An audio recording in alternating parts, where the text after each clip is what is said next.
ഈശോ മിശിഹായ്ക്ക് സ്തുതിയായിരിക്കട്ടെ. ഞാൻ മാണിപ്പറമ്പിലച്ചൻ. പഴയ നിയമ വചനധ്യാനം ക്ലാസ് 55. ഉൽപ്പത്തി പുസ്തകം 6-ാമത്തെ അധ്യായം 5 മുതൽ 8 വരെ തിരുവചനങ്ങൾ. ഭൂമിയിൽ മനുഷ്യന്റെ ദുഷ്ടത വർദ്ധിച്ചിരിക്കുന്നെന്നും അവന്റെ ഹൃദയത്തിലെ ചിന്തയുടെ ഓരോ ഭാവനയും എപ്പോഴും ദുഷിച്ചത് മാത്രമാണെന്നും യാഹ്വേ കണ്ടു. ഭൂമിയിൽ മനുഷ്യനെ സൃഷ്ടിച്ചതിൽ യാഹ്വേ ഖേദിച്ചു. അത് അവിടുത്തെ ഹൃദയത്തെ വേദനിപ്പിച്ചു. യാഹ്വേ അരുളി ചെയ്തു, എൻ്റെ സൃഷ്ടിയായ മനുഷ്യനെ ഭൂമുഖത്ത് നിന്ന് ഞാൻ തുടച്ചു മാറ്റും. മനുഷ്യനോടൊപ്പം മൃഗങ്ങളെയും ഇടജന്തുക്കളെയും ആകാശത്തിലെ പറവകളെയും ഞാൻ നാമാവശേഷമാക്കും. അവയെ സൃഷ്ടിച്ചതിൽ ഞാൻ ദുഃഖിക്കുന്നു. എന്നാൽ നോഹ യാഹ്വയുടെ മുമ്പിൽ കൃപ കണ്ടെത്തി.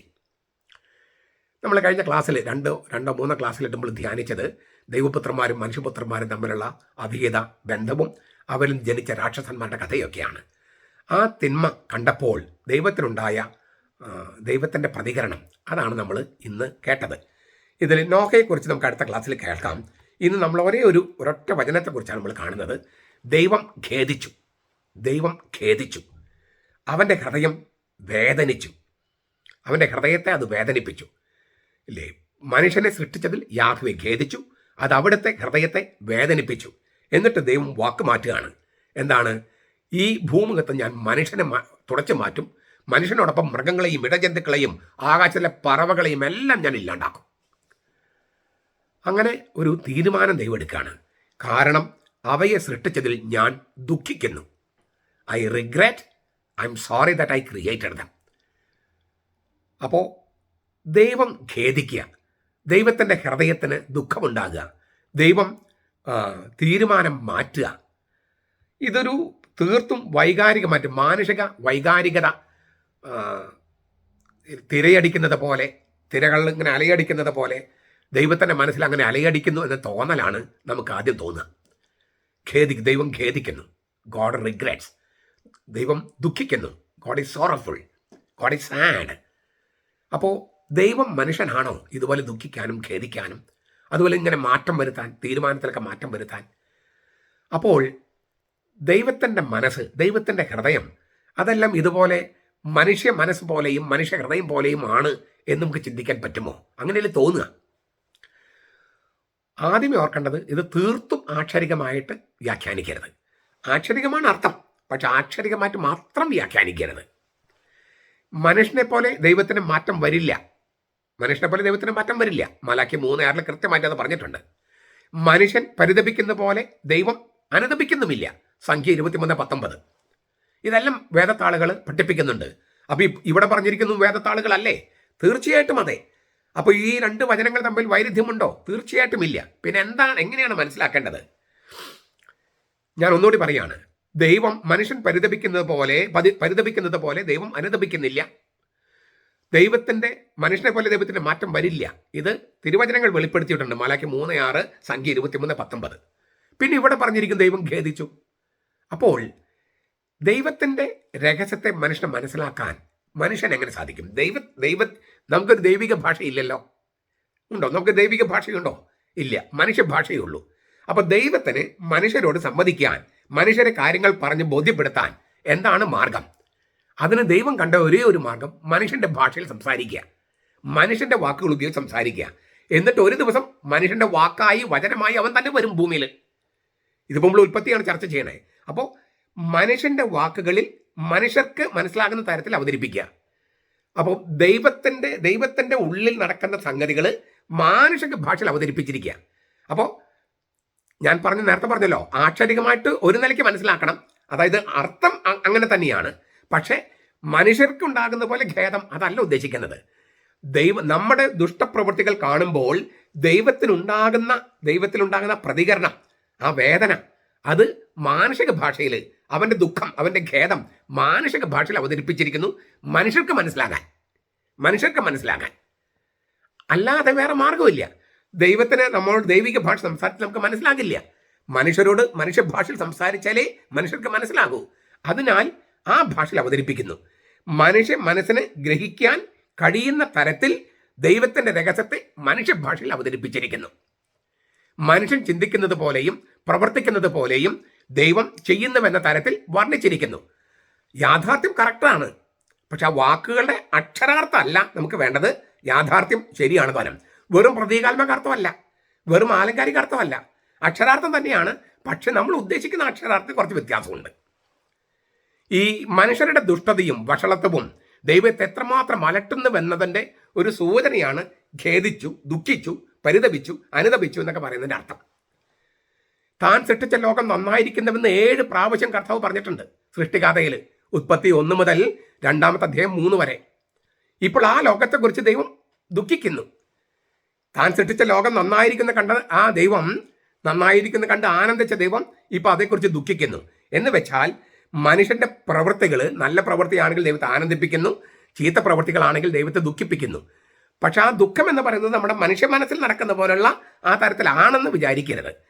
മനുഷ്യർക്ക് ഉപയോഗിക്കുന്ന വാക്ക് ദൈവത്തിന് ഉപയോഗിക്കുമ്പോൾ അർത്ഥവ്യത്യാസം വരും.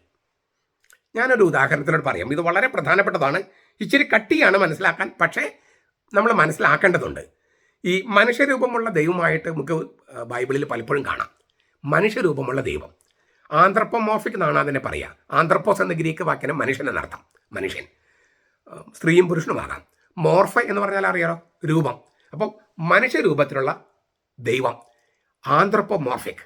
നമുക്ക് ചില ഉദാഹരണങ്ങൾ നോക്കുക. തോട്ടത്തിൽ ഉലാത്തുന്ന ദൈവം, ഉൽപ്പത്തി 3:8. തോട്ടത്തിൽ, ഏദൻ തോട്ടത്തിൽ ഉലാത്താൻ വരുന്ന ദൈവം. ദൈവം നടക്കാൻ പോകുന്നു.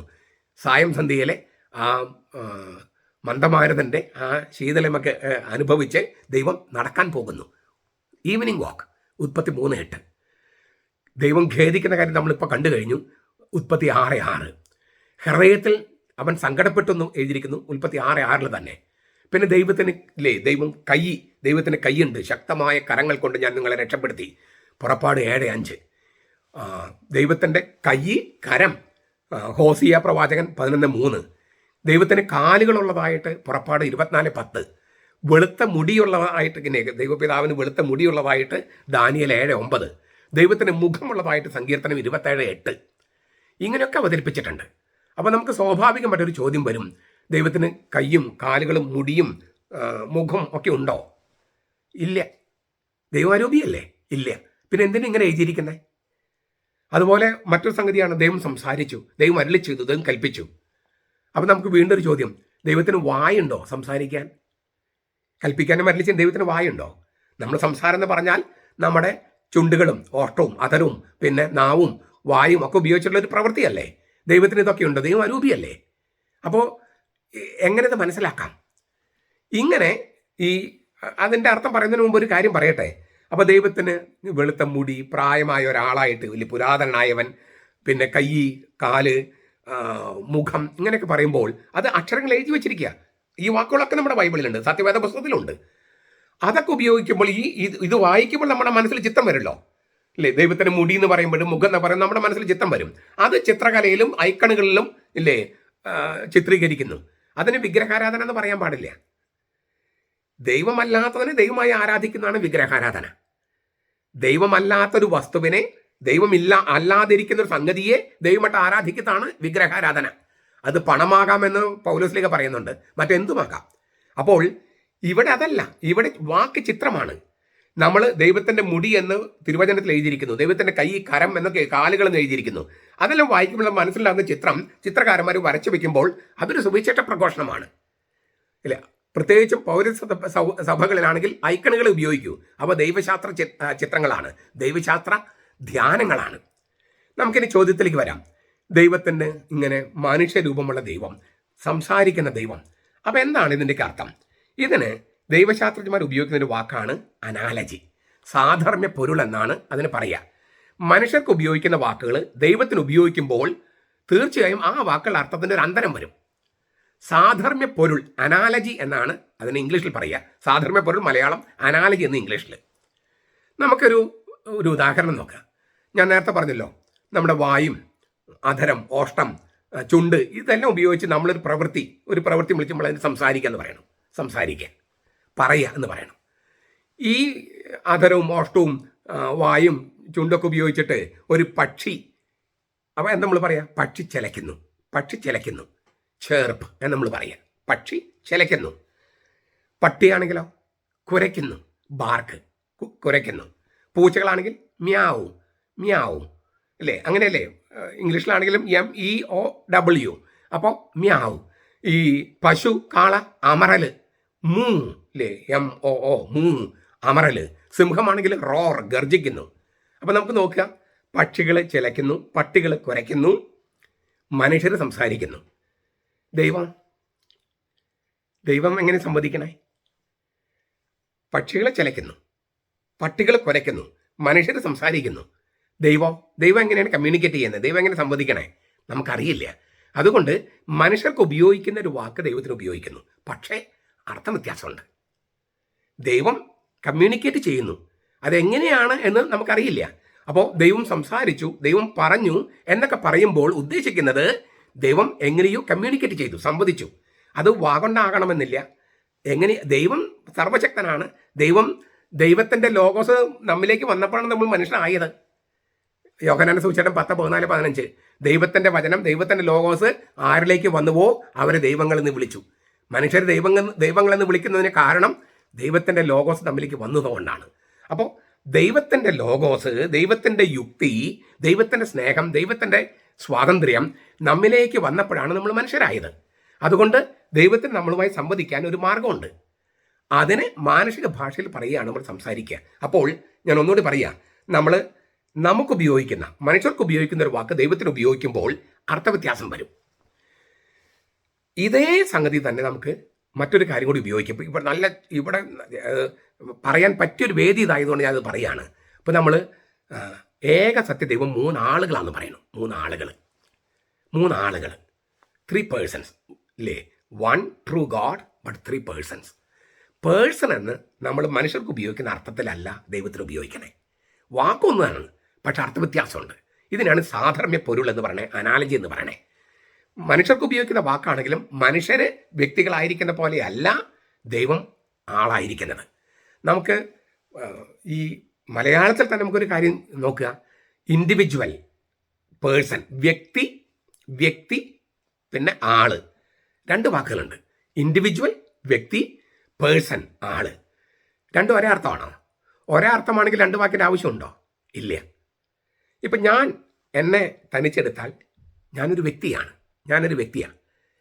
ഞാൻ ആളാണെന്ന് പറയണമെങ്കിൽ മറ്റൊരു വ്യക്തി ഇവിടെ ഉണ്ടാകണം. അയാളുടെ മുഖത്തേക്ക് നോക്കിയിരിക്കുന്നതിനും അയാളുമായി ഞാൻ സംസാരിക്കുകയോ ബന്ധം സ്ഥാപിക്കുകയോ ചെയ്യുന്നതിനെയാണ് ആളെന്ന് പറയണേ. അപ്പോൾ ആൾ എന്ന് പറയുന്നത്, വ്യക്തി എന്ന് പറയുന്നത് വ്യത്യാസമുണ്ട്. ഇൻഡിവിജ്വൽ, ഞാൻ തനിച്ചിരിക്കുമ്പോൾ, ഇല്ലേ, ഞാൻ തനിച്ചായിരിക്കും നിങ്ങൾ എന്നെ കാണുന്ന, അത് വ്യക്തിയാണ്. പക്ഷെ ഞാൻ വേറൊരുവനുമായിട്ടോ വേറൊരുവളുമായിട്ടോ ഒരു ബന്ധം സ്ഥാപിച്ച് അയാളുടെ മുഖത്തേക്ക് നോക്കി, ഇല്ലേ, ആ ബന്ധം സ്ഥാപിക്കുന്നതിനെ, ആ ബന്ധത്തിനെയാണ് ആളെന്ന് പറയണേ. ഈ മലയാളത്തിൽ വ്യക്തി, ആള്, ഇംഗ്ലീഷിൽ ഇൻഡിവിജ്വൽ, പേഴ്സൺ. ഇത് മനസ്സിലാക്കുക. ഇത് തന്നെ നമുക്ക് കുറച്ചുകൂടി മനസ്സിലാക്കാൻ പറ്റുന്നതാണ് ഗ്രീക്ക് വാക്കുകൾ നോക്കിയാൽ. ഗ്രീക്കിൽ പ്രോസപ്പോൺ എന്നാണ് വാക്ക്. പ്രോസപ്പോൺ എന്ന വാക്ക് ലത്തീനിൽ പെഴ്സോണ. രണ്ടിനും അടിസ്ഥാനപരമായിട്ട് മുഖം മൂടി എന്നാണ് അർത്ഥം. മുഖാവരണം, മാസ്ക് ഇല്ലേ? ഇപ്പം നമ്മൾ ഈ കോവിഡ് മഹാമാരി വന്നപ്പോൾ മാസ്ക് വെച്ചല്ലോ.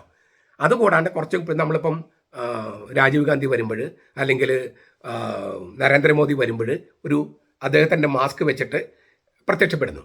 അങ്ങനെയുള്ള മാസ്കിനെയാണ് ഈ പ്രോസപ്പോൺ എന്ന ഗ്രീക്കിലും പെഴ്സോൺ എന്ന ലത്തീനിലും പറയണേ. അതായത് നാടകത്തിൽ കഥാപാത്രം വരുമ്പോൾ ഈ നാടകത്തിലെ കഥാപാത്രം ആരം തോന്നിക്കാൻ വേണ്ടിയുള്ള മുഖാവരണം, അതിനാണ് പെഴ്സോണ, പ്രോസപ്പോൺ എന്ന് ഉപയോഗിക്കുന്നത്. ആ വാക്കിൻ്റെ അർത്ഥം അതായത് വ്യക്തിയല്ല, ഇൻഡിവിജ്വൽ അല്ല, നാടകത്തിൽ വരുന്ന കഥാപാത്രം. ഇപ്പം നാടകത്തിൽ പ്ലേറ്റോ ആയിട്ടാണ് വരുന്നെങ്കിൽ പ്ലേറ്റോയുടെ ഒരു മുഖം മൂടി, അശോക ചക്രവർത്തിയായിട്ട് വരുന്നെങ്കിൽ അശോക ചക്രവർത്തിയുടെ മുഖം മൂടി. അതിനെയാണ് ഗ്രീക്ക് ഭാഷയിൽ പ്രോസപ്പോൺ എന്നും ലത്തീൻ ഭാഷയിൽ പെഴ്സോൺ എന്നും പറയുന്നത്. അതായത് മുഖം, മുഖാവരണം, മുഖം മൂടി, മുഖഭാവം എന്നൊക്കെ അർത്ഥം. ആ കഥാപാത്രം എങ്ങനെയാണോ എന്നുള്ളതാണ് അർത്ഥം. വ്യക്തിയല്ല. മാണിപ്രമ്പലച്ചൻ എങ്ങനെയിരിക്കുന്നുള്ളതല്ല, മാണിപ്രമ്പലച്ചൻ്റെ ഒരു കഥാപാത്രമായിട്ട് വരുമ്പോൾ എങ്ങനെയിരിക്കുന്നു, അതിനെയാണ് പ്രോസപ്പോൺ, പെഴ്സോൺ എന്നൊക്കെ പറയണേ. അതിൽ നിന്നാണ് പേഴ്സൺ എന്ന വാക്ക് ഇംഗ്ലീഷിലേക്ക് വരുന്നത്.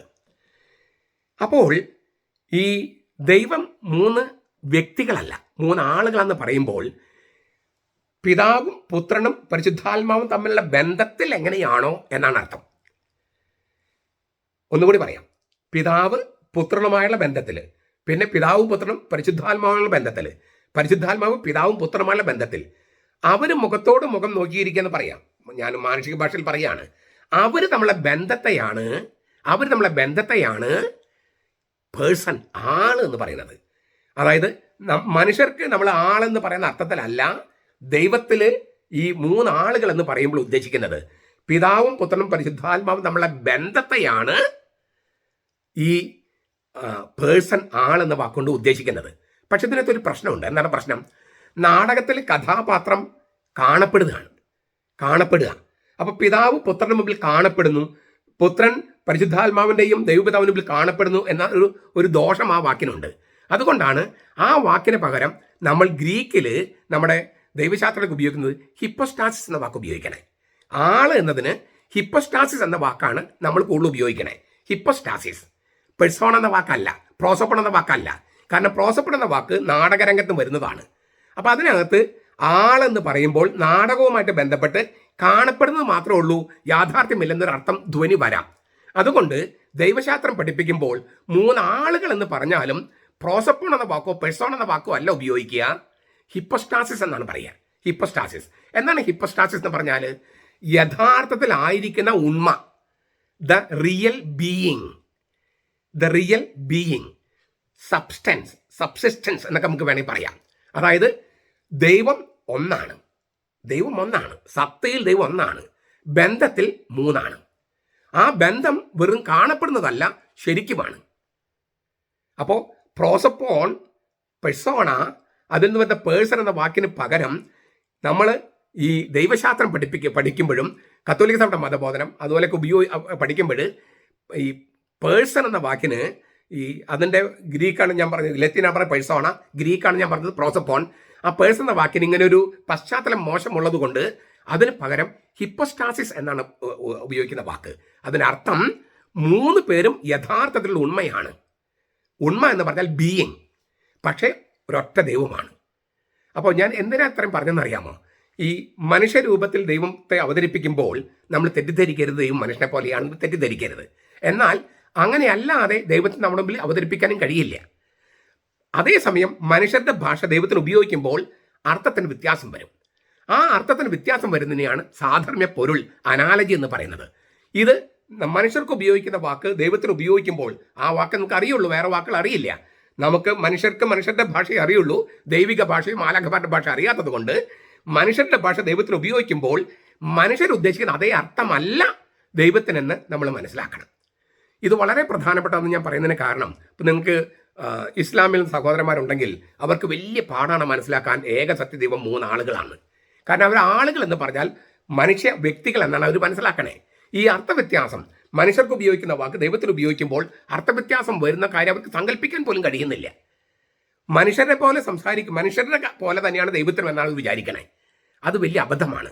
അതുകൊണ്ട് മാനുഷിക ഭാഷ ദൈവത്തിന് ഉപയോഗിക്കുമ്പോൾ മാനുഷിക ഭാഷയിലുള്ള അർത്ഥത്തിൽ നിന്നും മറ്റൊരു ഭ്രമണപദത്തിലേക്ക് ഭാഷ കയറും. വേദാന്തത്തിന്റെ ഭാഷ എന്നൊക്കെ അതിനെ പറയും. വേദത്തിന്റെ ഭാഷ പഴയ നിയമത്തിന്റെ, വേദാന്തത്തിന്റെ ഭാഷ പുതിയ നിയമത്തിന്റെ. വേദം പഴയ നിയമം, വേദം പഴയ നിയമം, വേദാന്തം പുതിയ നിയമം. അങ്ങനെയാണ് ക്രിസ്തീയ അണ്ടർസ്റ്റാൻഡിങ്. അപ്പോൾ വേദത്തിലും വേദാന്തത്തിലും ഈ ഭാഷ മറ്റൊരു ഭ്രമണപഥത്തിലേക്ക് കയറും. ആ മറ്റൊരു ഭ്രമണപഥത്തിൽ കയറുന്നത് മനസ്സിലാക്കിയാലേ ദൈവം എന്ന രഹസ്യത്തെ കുറച്ചെങ്കിലും മനസ്സിലാക്കാൻ പറ്റും. ആ തരത്തിൽ മനസ്സിലാക്കാൻ വേണ്ടിയിട്ടാണ് ഞാൻ ഇപ്പോൾ ദൈവം മനുഷ്യരൂപത്തിൽ എന്നാൽ അല്ലേ, അതേ ഇങ്ങനെ ഇമ്മനന്റ് എന്ന് പറയും, അന്തര്യാമി. അതേസമയം ദൈവം ട്രാൻസെൻഡന്റ് ആണ്, എല്ലാത്തിനും അതിശയിക്കുന്നവനാണ്, കാലദേശങ്ങൾക്ക് അതീതനാണ്. അപ്പോൾ ഇത് രണ്ടും കണക്കിലെടുത്തിട്ട് വേണം ദൈവത്തെക്കുറിച്ച് എപ്പോഴും സംസാരിക്കാൻ എന്ന കാര്യമാണ് ഞാനിപ്പം സൂചിപ്പിക്കുന്നത്. ഇച്ചിരി കട്ടിയാണ്, പക്ഷെ നിങ്ങൾ പല പ്രാവശ്യം കേൾക്കുമ്പോൾ നിങ്ങൾക്ക് അർത്ഥം മനസ്സിലാകും എന്ന് ഞാൻ വിചാരിക്കുന്നു. ഈ പേഴ്സൺ എന്ന വാക്ക്, ആളെന്ന വാക്ക് ദൈവത്തിൻ്റെ 3 ബന്ധങ്ങളെ ചിത്രീകരിക്കാൻ വേണ്ടി ഉപയോഗിച്ചപ്പോൾ ആ വാക്കിന് തന്നെ പുതിയ അർത്ഥം വന്നു. ഈ ഗ്രീക്ക് ഭാഷയിലോ ലത്തീൻ ഭാഷയിലോ ഉണ്ടായിരുന്ന ആ തെറ്റല്ല ഒരു അത്ര നല്ലതല്ലാത്ത ഒരു ഭാവം, അഭിനയം ഇല്ലേ, പ്രത്യക്ഷപ്പെടല്, കാണപ്പെടല്, അതേ ഉള്ളൂ, ഉള്ളിലില്ല എന്ന് തോന്നിക്കുന്ന ആ മോശം അർത്ഥം ഉണ്ടല്ലോ, അത് തന്നെ മാറിപ്പോയി. പേഴ്സൺ, ഇൻഡിവിജ്വൽ പേഴ്സൺ ആകണമെങ്കിൽ എന്തായിരിക്കുന്നുവോ അതുപോലെ തന്നെ ആയിരിക്കണം ബന്ധത്തിൽ എന്നായി. നിങ്ങൾക്ക് മനസ്സിലായോ? പേഴ്സൺ പ്രോസപ്പോൾ പെഴ്സോൺ എന്ന വാക്ക് ദൈവത്തിന് ഉപയോഗിച്ചപ്പോൾ, ഹിപ്പോസ്റ്റാസ് എന്ന അർത്ഥത്തിൽ ഉപയോഗിച്ചപ്പോൾ, പേഴ്സൺ എന്ന വാക്കിന്റെ അർത്ഥത്തിന് തന്നെ പുതിയൊരു ഒരു ഒരു അർത്ഥം കൈവന്നു. അത് മറ്റൊരു ഭ്രമണപഥത്തിൽ കയറി. എന്താണത്? നമ്മൾ എന്തായിരിക്കുന്നുവോ അതുപോലെ തന്നെ കാണപ്പെടണം. ബന്ധത്തിൽ ആർജവത്വം, സത്യസന്ധത വേണം. അഭിനയിക്കരുത്. നാടകത്തിൽ മാസ്കട്ട് അഭിനയിക്കുന്ന പോലെ ജീവിതത്തിൽ അഭിനയിക്കരുത്. അങ്ങനെ അഭിനയിച്ചാൽ നിങ്ങൾ ആളല്ല. ആ ഒരു അർത്ഥം, ഈ ആള് എന്ന അർത്ഥം ദൈവത്തിന് അപ്ലൈ ചെയ്തപ്പോഴാണ് ഭാഷയിലേക്ക് തന്നെ കിട്ടിയത്. ഭാഷയ്ക്ക് തന്നെ രൂപാന്തരം വന്നു. എത്ര ഗംഭീരം നോക്കൂ. ദൈവത്തിനൊരു വാക്ക്, മനുഷ്യർക്ക് ഉപയോഗിക്കുന്ന ഒരു വാക്ക് ദൈവത്തിന് ഉപയോഗിച്ചപ്പോൾ, മനുഷ്യർക്ക് ഉപയോഗിക്കുമ്പോൾ ഇല്ലാതിരുന്നൊരർത്ഥം ആ ഭാഷയ്ക്ക് കൈവന്നു. അപ്പോൾ ആളെന്ന വാക്കിന് തന്നെ വലിയ ഒരു അർത്ഥവ്യത്യാസം വരികയാണ് ഉണ്ടായത്, അത് ദൈവത്തിന് ഉപയോഗിച്ചപ്പോൾ. ഞാൻ ഒന്നുകൂടി ആവർത്തിക്കുകയാണ്, വിനീതമായി അപേക്ഷിക്കുകയാണ്. ഈ വീഡിയോ നിങ്ങൾ 2, 3, 4, 5 പ്രാവശ്യം കേൾക്കുമ്പോൾ നിങ്ങൾക്ക് അതിൻ്റെ ആന്തരാർത്ഥത്തിലേക്ക് കടക്കാൻ കഴിയുമെന്ന് ഞാൻ പ്രത്യാശിക്കുന്നു. ഈ വലിയ ആഴ്ചയിൽ ഇതായിരിക്കട്ടെ നമ്മുടെ നല്ല ധ്യാനം. നമ്മുടെ കർത്താവ് ഈശോ മിശിഹായുടെ കൃപയും പിതാവായ ദൈവത്തിൻ്റെ സ്നേഹവും പരിശുദ്ധാത്മാവിൻ്റെ സഹവാസവും നാം എല്ലാവരോടും കൂടി ഉണ്ടായിരിക്കട്ടെ, ഇപ്പോഴും എപ്പോഴും എന്നേക്കും. ആമേൻ.